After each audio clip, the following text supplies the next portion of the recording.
ایک اور بات، آپ حضرات میں سے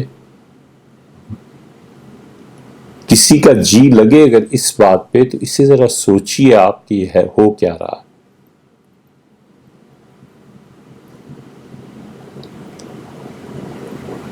اور اگر آپ اس سے متفق نہ ہوں، حتیٰ کہ آپ اس کو سوچنا بھی نہ چاہیں، تو جو سوچتے ہیں انہیں برا نہ کہیے اور خود بھی نہ سوچیے. سمجھیے کہ یہ بات ان لوگوں کی سمجھ میں آتی ہے، ان کا کام ہوگا، ہمیں کیا معلوم. جیسے ڈاکٹر کسی مریض کے متعلق اپنی رائے دیتا ہے، تو آدمی کہتا ہے یار مجھے اب کیا معلوم ہے کہ اس کے سر درد پہ کیا رہا ہے، ڈاکٹر سے ہی پوچھو، ان کا مسئلہ ہے، ہمارا تو.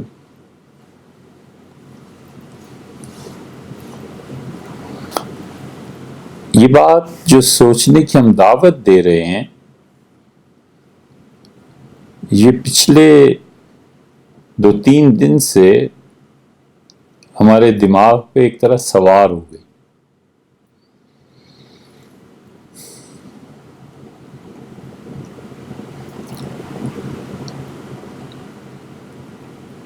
اور اگر آج کرم نہ فرماتے جناب افتخار عارف صاحب، وہ تو بلا کسی اطلاع کے اور بغیر کسی پروگرام کے اچانک ہی تشریف لے آئے، تو ان کے ہوتے ہوئے ظاہر ہے کہ تو، لیکن خیال تھا کہ اگر آج موقع ملتا تو ہم اس بات کو ذرا تفصیل سے عرض کرتے، مگر آپ میں سے پھر کہتے ہیں، دعوت دیتے ہیں کہ آپ اسے سوچیں. خلاصہ ساری بات کا یہ ہے کہ فلسطین کو اللہ نے ایک زمانے میں چن لیا تھا، اور خدا نے اس وقت کے انبیاء علیہ السلام پر وحی کی کہ یہ جو علاقہ ہے یہ میرا ہے. میں نے پوری دنیا میں یہودیوں کو چنا ہے اور اس علاقے کو چنا ہے. چنانچہ بائبل جب آپ پڑھتے ہیں تو آپ کو اس قسم کی چیزیں وہاں آسانی سے مل جائیں گی. اللہ نے بتا دیا کہ یہ اس کا حرم ہے. حضرت رسالت مآب صلی اللہ علیہ وسلم نے بہت زبردست مثال ارشاد فرمائی ہے. ایک جگہ آپ نے فرمایا ان الحلال بین، لوگو حلال بالکل واضح ہے، والحرام بین، اور حرام بالکل صاف ہے دلائل کی بنیاد. وبینہما امور متشابہات، اور اس حلال اور حرام کے درمیان کچھ چیزیں ایسی ہیں جن میں شبہ ہے. تو دیکھو، تم میں سے جو آدمی صحیح ترین زندگی گزارنا چاہے، اسے چاہیے کہ اس شبے سے بچے اور ان شبے والی چیزوں کو زندگی سے نکال دے. یعنی حرام میں جائے گا تو توبہ کر لے گا، حلال میں جائے گا تو اللہ سے ثواب پائے گا، اور جب متشابہ چیزوں میں پڑ جائے گا تو وہ بہت بڑا رسک لے رہا ہے. اور پھر فرمایا کہ یاد رکھنا کہ ہر بادشاہ کی ایک زمین، چراگاہ، باغات، گھر کا حصہ، یہ ہر بادشاہ کی اپنی حدود ہوتی ہیں.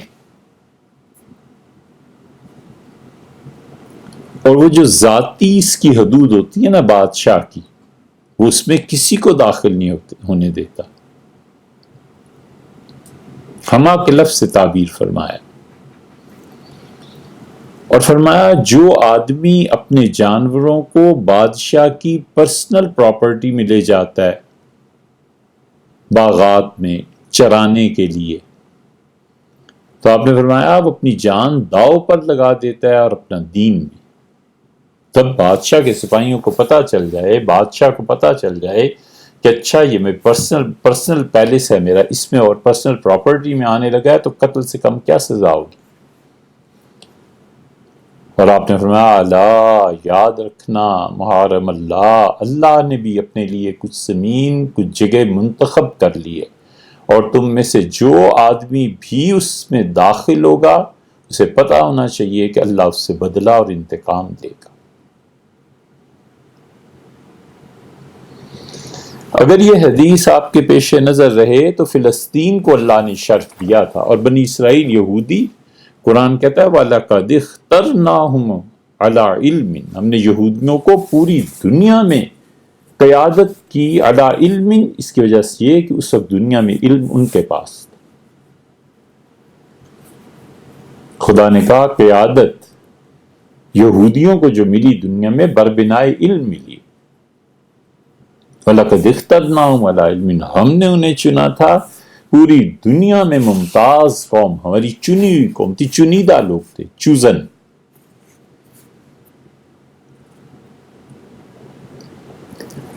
تو فلسطین، سیدنا ابراہیم علیہ السلام، ان کی قوم کو عذاب آیا، وہ چلے گئے، ہجرت ہو گئی، پھر یہ سارا علاقہ چن لیا گیا، پھر اللہ تعالیٰ نے وہاں پر بیت المقدس، اس کے متعلق وہ کچھ کہا جو بیت اللہ کے متعلق ہے۔ یہودیوں کو بتایا گیا جو یہاں آئے گا رہے گا، یہ انعام کیوم ولدتہ امہ، ایسے ہو جائے گا پاک جیسے آج ہی جنم اس کا ہوا۔ پھر انہیں پانی بھی دیا گیا وہاں، ہمارے ہاں جیسے زمزم ہے، اللہ نے کنواں وہاں دیا تھا حضرت اسحاق علیہ السلام، اور اسحاق علیہ السلام کے ساتھ اللہ نے بڑی محبت کا اظہار فرمایا۔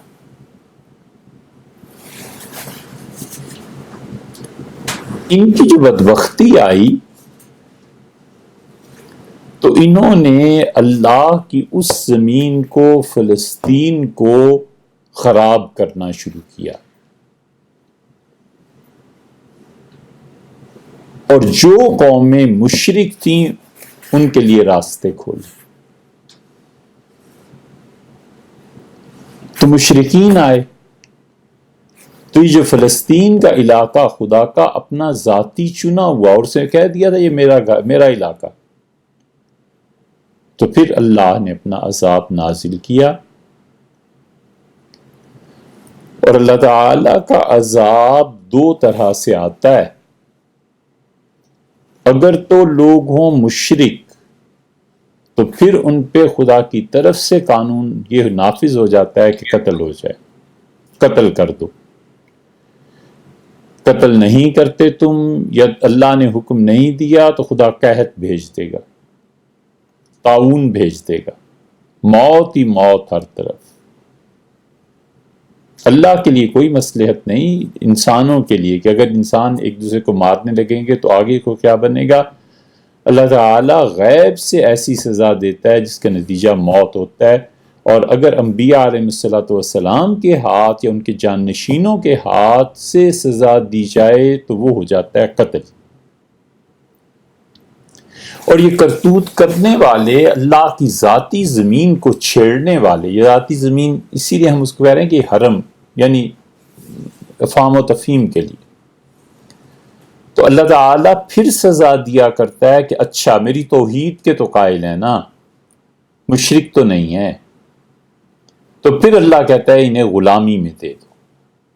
پوری کی پوری قوم نسلوں غلامی میں مبتلا ہوتی ہے۔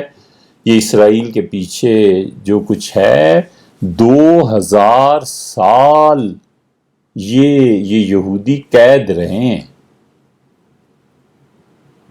قتل نہیں آیا۔ 2000 سال کے بعد جا کر کہیں یہودیوں کو حکومت ملی ہے اسرائیل کی صورت۔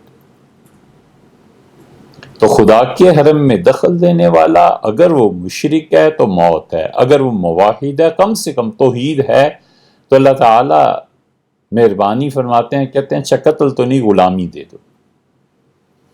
چنانچہ ایرانیوں کے غلام رہے، چنانچہ اللہ نے کہا کہ واسطنا علیہم عباد اللہ اولی بأس شدید فجاسوا خلال الدیار وکان وعدا مفعولا، ہمارا وعدہ ہوا ان سے، یہودیوں سے، ہم نے کہا تمہارے گلی محلے میں مشرکوں کو ہم گھسا دیں گے اور تمہاری ایسی پٹائی ہوگی، اور ایسے ایسے ایسے۔ سورہ بنی اسرائیل کا پہلا رکوع۔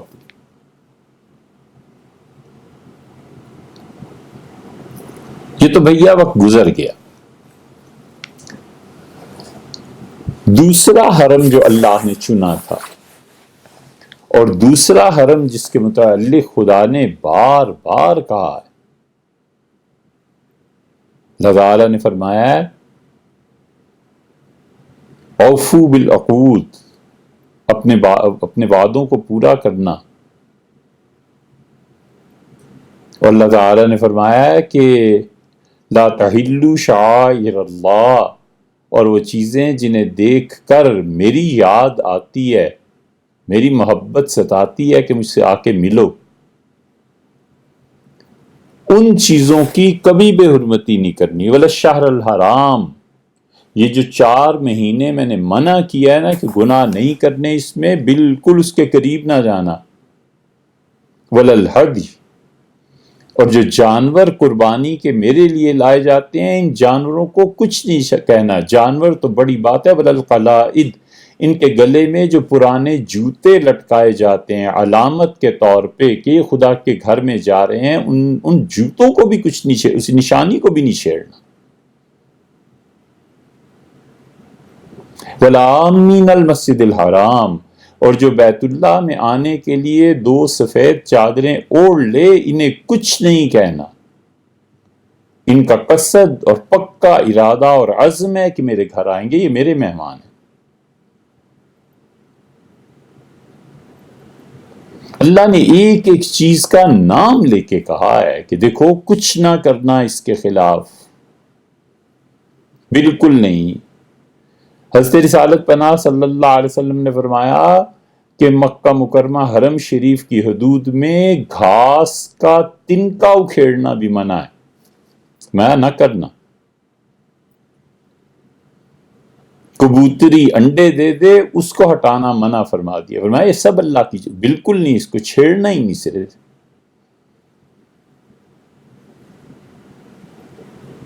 حرم مکہ جو ہے، وہاں اسحاق علیہ السلام کے بیٹے یعقوب علیہ السلام آئے، اور وہ پھر آگے سلسلہ جب ان یہودیوں کو سزا ملی ہے تو اللہ نے کہا میرا یہ گھر جو ہے نا دوسرا، اب میں اسماعیل علیہ السلام کی اولاد اسے اٹھاؤں گا، اور اسماعیلیوں میں، اور اسماعیلی کیا پوری کائنات میں سب سے چنی ہوئی ہستی حضرت رسالت مآب صلی اللہ علیہ وسلم مبعوث کیے گئے، اور وہ اسماعیل علیہ السلام کی اولاد میں ہیں۔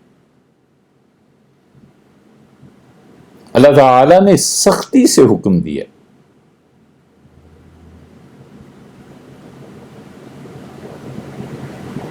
کہ میرے اس گھر کو بالکل نہیں چھیڑنا، بیت اللہ۔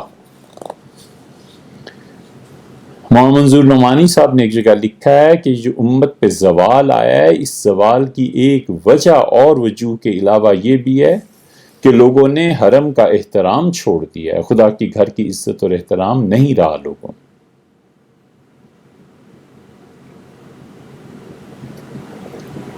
اسی لیے اللہ کہتا ہے میں یعظم شعائر اللہ، اور وہ چیزیں جنہیں دیکھ کے میں تمہیں یاد آتا ہوں، جو آدمی اس کی تعظیم کرتا ہے، فَهُوَ خَيْرٌ لَهُ عِندَ رَبِّهِ، ایک جگہ فرمایا ہے اس کے پروردگار کے نزدیک اس کا یہ ادب اس کو بڑا نفع دے گا، اس ادب کرنے والے کو ہم نوازیں گے۔ ایک جگہ فرمایا ہے جو اس بیت اللہ کو اور اس سے جو چیزیں دیکھ کے بھی مجھے یاد آتی ہے میری، جو شخص ان چیزوں کا ادب کرے گا، احترام کرے گا، وہ فَإِنَّهَا مِن تَقْوَى الْقُلُوبِ، اس کا مطلب یہ ہے کہ اس شخص کا دل متقی ہے۔ بہت بڑی بات ہے کہ کسی شخص کا دل متقی ہو جائے۔ اسی لیے یہ جو حرم ہے نا، یہ نیکسٹ سٹیپ، حضرت رسالت پناہ صلی اللہ علیہ وسلم نے وفات سے پہلے فرمایا کہ اخرج الیہود والنصارى من جزیرۃ العرب، یہ جو اللہ کا یہ جو حرم ہے، فرمایا اس میں یہودیوں اور عیسائیوں کو بھیج دو، اور بخاری شریف وغیرہ میں آتا ہے وفات سے کچھ پہلے فرمایا تھا لا یجتمعان دینان، لا یجتمعان، اس میں 2 دین کبھی بھی نہیں رہیں گے۔ فرمایا ایک ہی دین رہے گا، بس اللہ نے جو چن لیا ہے حرم، اس کی زمین، حرم کی حدود، فرمایا تھا ایک دین رہے گا، دو دین نہیں رہیں گے۔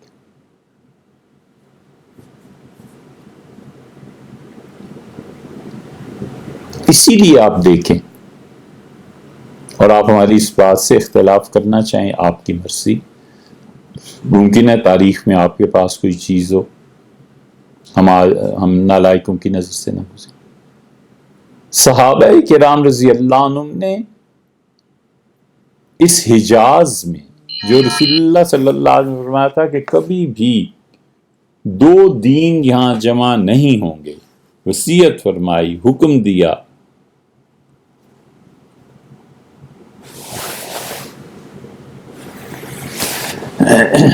فرمایا تھا دو دین کبھی جمع نہیں ہونے دینا۔ یہاں پہ سیدنا عمر رضی اللہ عنہ اس رمز کو سمجھ گئے تھے، اور انہیں یہودیوں کا پھر دوبارہ ہوا تھا نا، 28ویں پارے میں آتا ہے نا، اول الحشر، یہودیوں یہ جو تمہیں بنو قریظہ سے نکالا گیا ہے، بنو نذیر کو نکالا گیا ہے، تمہارے قبیلوں کو رسول اللہ صلی اللہ علیہ وسلم نے خندق کے بعد جو نکالا ہے، اللہ نے فرمایا یہ پہلی مرتبہ ہے۔ سیدنا عمر رضی اللہ عنہ نے کہا اللہ کا یہ کہنا کہ اول پہلی مرتبہ ہے، اس کا مطلب ہے دوسری مرتبہ بھی آئے گی، اور دوسری مرتبہ میرا دور آ گیا ہے، میں دوسری مرتبہ کر رہا ہوں، اور نکل جاؤ انہی علاقوں سے۔ یہاں خدا کے حرم میں ایک دین چلے گا، اور فرمایا جو لے جا سکتے ہو لے جاؤ۔ بعض روایات میں تو یہاں تک بھی آتا ہے کہ امیر المومنین نے کہا مدد کریں گے۔ حضور اقدس صلی اللہ علیہ وسلم جب نکالا تھا تو اس وقت بھی ان کی مدد ہوئی تھی، یہودیوں کی بڑی شرافت کے ساتھ فیصلہ ہو گیا تھا۔ تو صحابہ رضی اللہ عنہ کا اللہ کے رسول یہودیوں نے تمہاری بڑی بڑی رقمیں بھی دینی ہیں، قرض لیے ہوئے ہیں، آپ نے فرمایا جو ملتا ہے لے لو اور باقی چھوڑ دو۔ انہوں نے اپنے کواڑ تک اکھاڑ لیے تھے، ایک چیز جو مدینہ منورہ میں انہوں نے اپنی رہنے دی۔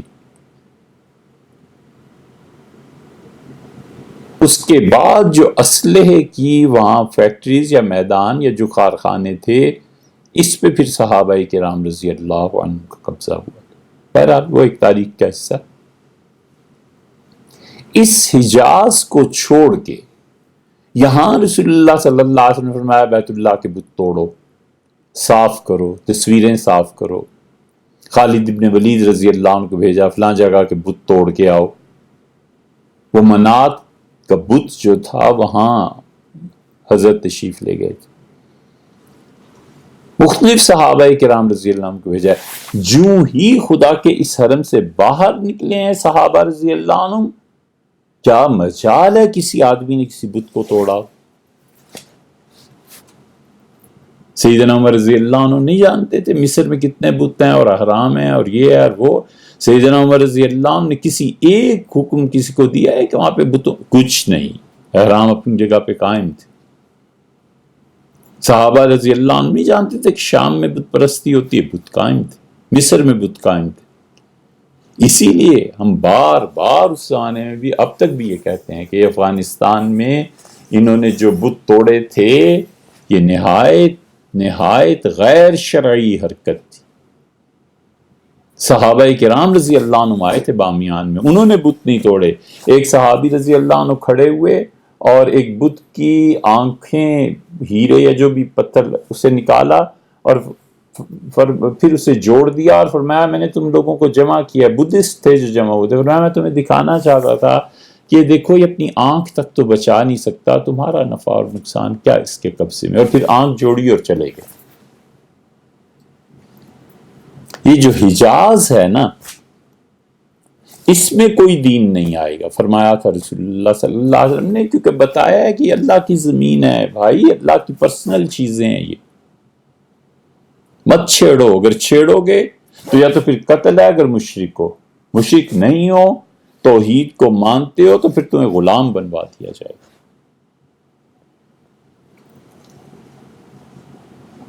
حجاز کے باہر کہیں نہیں ہوا پھر، حتیٰ کہ مصر میں مدت ہوئی، یہ حدیث ہم نے پڑھی تھی، اب ہم نے کہا یار اس کا حوالہ نکالو۔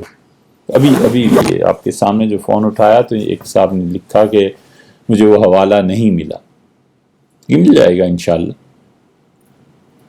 مصر جب فتح ہوا ہے، اتنا احترام تھا، اتنا احترام دیگر ادیان کا تھا، مسلمان اتنا احترام عیسائیوں کا کرتے تھے، صحابہ رضی اللہ عنہ کرتے تھے، کہ یہ تھوڑا ہی تھا کہ لوگوں کی عبادت گاہوں کو توڑ دو۔ وہ حجاز اس لیے کہ خالص خدا کی زمین ہے بھئی، اللہ نے بتایا ہے کہ یہاں پر اصل توحید ہے، ابراہیم علیہ السلام اور اسماعیل علیہ السلام وغیرہ وغیرہ، اور یہ جو شرک آیا یہ بعد میں آیا، لہذا اسے صاف کرو۔ وہاں اصل شرک نہیں ہے، اصل توحید ہے، تو اللہ نے کہا پاک کرو اس کو، یہ میرا گھر۔ اب اس حد سے جو ہی نکلیں، خدا کی ساری زمین پھر برابر ہو گئی۔ عمر بن العاص رضی اللہ عنہ مصر فتح کیا، وہاں بڑے بڑے مجسمے شاہراہوں پہ عیسائی اپنی قدیم روایات کے مطابق لگاتے تھے۔ اتنا احترام تھا عیسائیت کا کہ ہوا قصہ یہ کہ ایک مرتبہ کوئی آدمی حضرت مریم صلوات اللہ علیہ سلام اللہ علیہ، جب ان کا بڑا ایک بت عیسائیوں نے ظاہر محبت سے بنایا تھا، کسی آدمی نے اس بت کی بے حرمتی کی اور ناک کاٹ دی۔ پتہ کسی کو بھی نہیں چلا کہ یہ کام کرنے والا کون ہے، مسلمان ہے، عیسائی ہے، کیا نہیں ہے۔ عمر بن العاص رضی اللہ عنہ حکم دیا کہ اس آدمی کو گرفتار کیا جائے۔ انٹیلیجنس نے زور، آخر خلاصہ اور قصہ یہ ہوا کہ جس دن عیسائی احتجاج کے لیے سارے پادری وغیرہ سب لوگ جمع ہو گئے اور انصاف کرنے کا دن تھا، تو حضرت عمر بن العاص رضی اللہ عنہ نے عیسائی پادریوں کو کہا کہ بھائی بات یہ ہے کہ وہ آدمی نہیں ملا، ہم ہار گئے، حکومت نے چاہا کہ اس آدمی کو تلاش کرے، پتہ نہیں کس نے یہ کام کیا، ہمیں نہیں ملا، اور اب انصاف کا تقاضا یہ ہے کہ میں آپ کو چھری دیتا ہوں اور پادری صاحبان آئیں اور میری ناک کاٹ دیں۔ گورنر اور فاتح ان نے چھری دی، فرمایا میری ناک کاٹ دو، میری ذمہ داری تھی کہ اس کی حفاظت کرتا، میں نہیں پوری کر سکا، اس کا آپ بدلہ مجھ سے لے۔ پادری پریشان کہ دنیا میں کہیں ایسا انصاف بھی ملتا ہے، ختم ہو گیا معاملہ۔ لوگوں کے دل میں عیسائیوں کے وہ محبت حضرت کی بیٹھی کہ اس کی بہت مثالیں تاریخ میں مل جائیں گی۔ یہ دونوں مثالیں بامیان کے اور مصر کی ہم نے اس لیے دی ہیں کہ یہ اللہ کا حرم نہیں ہے، اللہ کے حرم میں جو کرے گا ایسے وہ چکھے گا۔ اور تیسرا نکتہ، ہم اب اس کی طرف آ رہے ہیں، دنیا میں اس وقت 4 طاقتیں جمع ہو گئی ہیں۔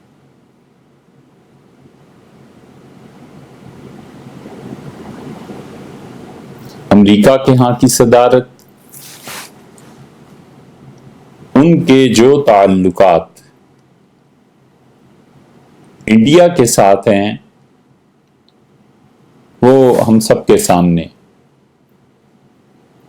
امریکن پریزیڈنٹ ٹرمپ صاحب کی دوستی جو کہ ہمارے ہمسایوں کے ساتھ ہے، سب جانتے ہیں۔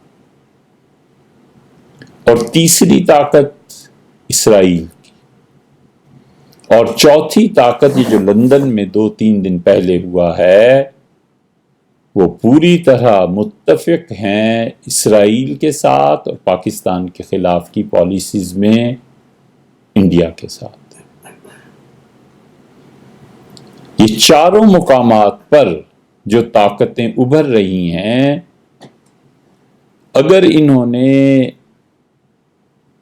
کسی وقت یہ کہہ دیا اور یروشلم بن گیا ہے، امریکہ نے اسے جو بھی سیاسی حیثیت اس کی دی گئی ہے، اگر ان طاقتوں اور ان کے نمائندوں نے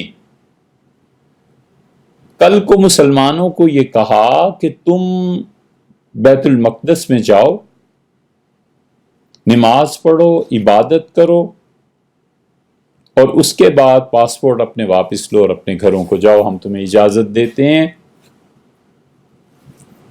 تو اس وقت بخار چڑھے گا اس امت کو۔ اگر یہ ہوا تو ہمارے ہاں تو بخار چڑھتا رہتا ہے نا، صدام کا بخار چڑھا، وہ بھی ہم نے اپنی آنکھوں سے دیکھا، اسامہ کا بخار چڑھا، وہ بھی دیکھا۔ ہم نے ایک جگہ کہا، ہم نے کہا یہ 2-3 مہینے بعد اب تمہیں نیا بخار عمران خان کا چڑھے گا، پھر دیکھنا تم۔ وہ چڑھا بخار، وہ اب تک ہے کچھ اثر۔ تو اگر بخار چڑھا اب یہ کہ بیت المقدس جانے کی اجازت مل گئی، اور اس کے اگینسٹ جہاں سے حضرت رسالت پناہ صلی اللہ علیہ وسلم نے یہودی قبائل کو فرمایا تھا کہ آپ یہاں سے تشریف لے جائیں، انہوں نے کہا کہ ادھر تم آؤ اور ادھر ہم خیبر تک جائیں گے اور اپنی عبادت گاہیں تعمیر کریں گے اور ہم وہاں پہ عبادت کیا کریں گے۔ یہ اگر اب آئندہ 10-15 برس میں بھی پالیسی بن گئی تو یہ اللہ کی ذاتی پرسنل پراپرٹی، اللہ کے حرم میں مسلمان اجازت دیں گے داخلے کی، اور پھر یہ مارے تو نہیں جائیں گے لیکن قید ہو جائیں گے، تباہی اور بربادی پھر جائے گی۔ یہ ہونے کیا جا رہا ہے؟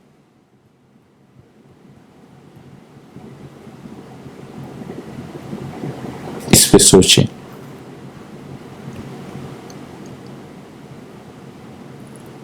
اگر مان گئے جن کے ہاتھ میں زمام اقتدار ہے، اور جو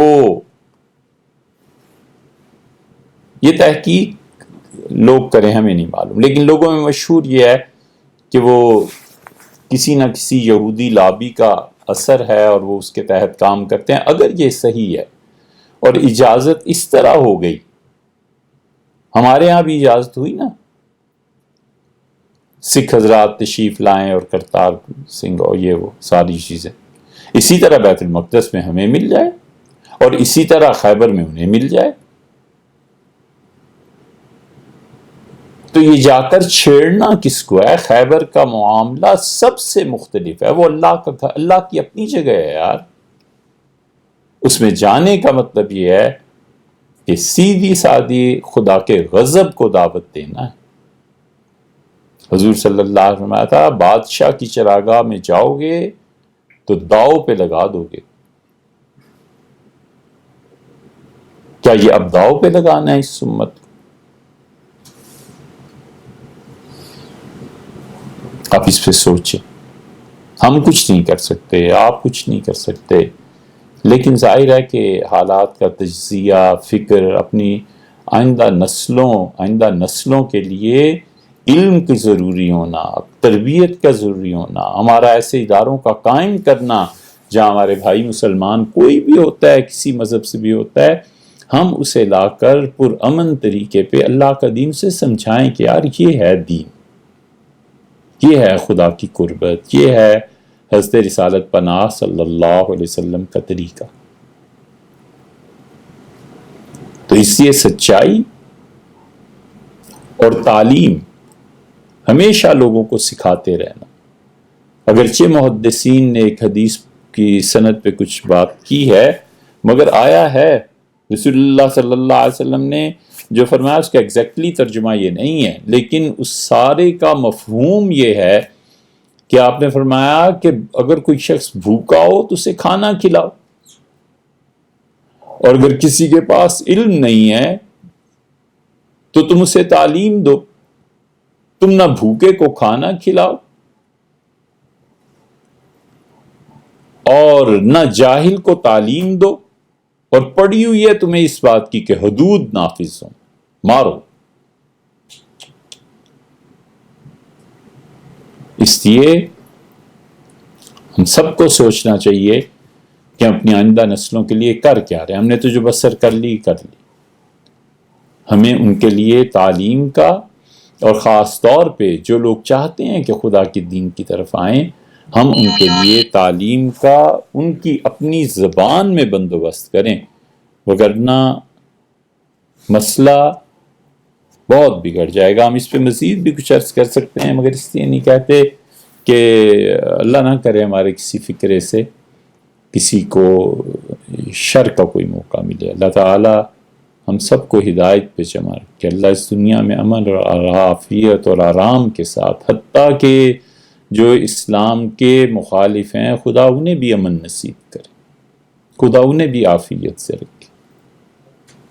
اللہ تعالی ہمیں ان کو سب کو ہدایت پہ جمع کرے، مگر یہ دنیا جس تیزی سے جنگوں کی طرف ہم جھونک رہے ہیں نا، ہم میں سے کوئی بھی آدمی کسی درجے میں بھی کوئی کردار ادا کر سکتا ہے تو اسے کرنا چاہیے تاکہ دنیا میں زندگی قائم رہے۔